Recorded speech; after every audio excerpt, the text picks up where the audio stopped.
ऊपर जो तस्वीर देख रहे हैं, जब से केंद्रीय मंत्री गिरिराज सिंह ने इस फोटो को अपने सोशल मीडिया अकाउंट पर डाला है, तब से इस पर प्रतिक्रिया की, इस पर कमेंट की बाढ़ आ गई है।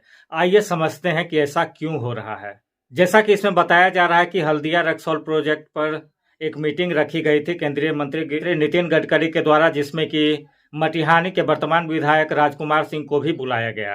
अब गए तो गिरिराज सिंह भी थे वहां पर, जिन्होंने सामू मटिहानी पुल के नाम पर यहाँ पर चुनाव जीता था। हालांकि सारी जिम्मेदारी अब इन्हीं की बनती थी ये पुल कैसे बने, लेकिन इन्होंने भी मटिहानी के वर्तमान विधायक राजकुमार सिंह का नाम ही हाईलाइट करने का प्रयास किया। अब यहीं से लोगों को दाल में कुछ काला नजर आने लगा, क्योंकि बिहार विधानसभा चुनाव 2025 की तारीखें बहुत नजदीक आ चुकी हैं। आपको बता दें कि मटिहानी सामहो पुल, जो कि एक विवादास्पद पुल अब बन चुका है, इसको हल्दिया रक्सौल के रक्सौल एक्सप्रेसवे प्रोजेक्ट में डाल दिया गया है और इसी प्रोजेक्ट के अंदर सामहो मटिहानी के बीच में गंगा नदी पर पुल को बनना है। अब चूंकि विधायक का क्षेत्र है, इसलिए इनको बुलाया गया। अब ये एक सामान्य प्रक्रिया की बात है, क्षेत्र के विधायक हैं इसलिए बुलाया गया, लेकिन इसमें इस चीज को दिखाना कि इसके लिए विधायक काफी तत्पर थे, प्रयासरत थे, जैसा कि गिरिराज सिंह ने भी बताने का प्रयास किया है। अब ये मैटर कहाँ से आ जाता है, क्योंकि प्रयास होता है या कोई काम होता है तो लोगों को दिखता भी है। तो समझना यह है कि इस तरीके का पोस्ट क्यों किया गया या क्यों करवाया गया या इस मैटर को क्यों उठाया गया। तो इस मात्र एक फोटो से ये हो जाएगा कि भविष्य में जब भी कभी ये पुल बनेगा तो उसका जो इतिहास लिखा जाएगा उसमें एक नाम और ऐड हो जाएगा, जो कि यहाँ के वर्तमान विधायक का होगा। तो यही नाम और क्रेडिट लेने का होड़ जो है, इसके लिए ये प्रयास हो रहा है, ताकि वर्तमान चुनाव और आने वाले भविष्य में जो चुनाव होगा जिसमें ये राजनीतिक रूप से भाग लेंगे, उसमें इस चीज का वो फायदा उठा सकेंगे। मतलब पुल के संघर्ष की कहानी का राजनीतिक लाभ ये हमेशा लेते रहेंगे, ये इनका मकसद है। और लोगों का कमेंट या विरोध का सिर्फ यही मकसद है कि इस तरीके से गुमराह करने का प्रयास नहीं किया जाए।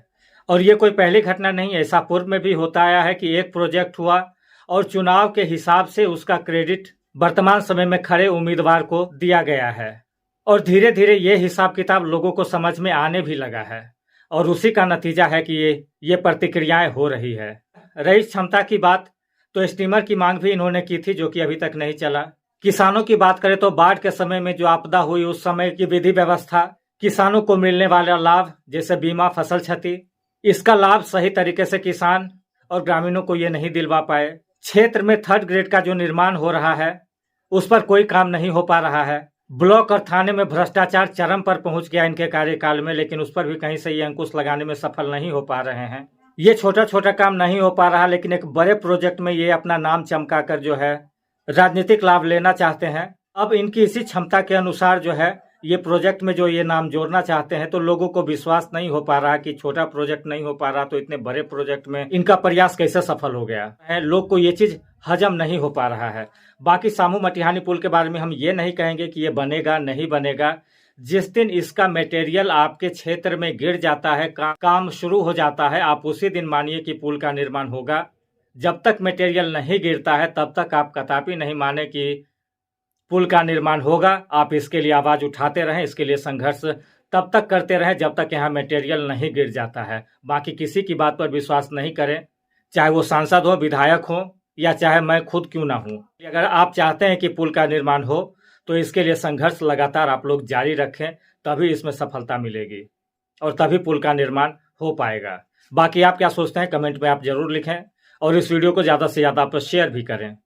और रिपोर्ट मारने वाले की संख्या बढ़ते जा रही है, तो आप लोग चैनल को थोड़ा सपोर्ट भी करें। तो जल्द मिलते हैं अगले वीडियो के साथ, तब तक के लिए नमस्कार।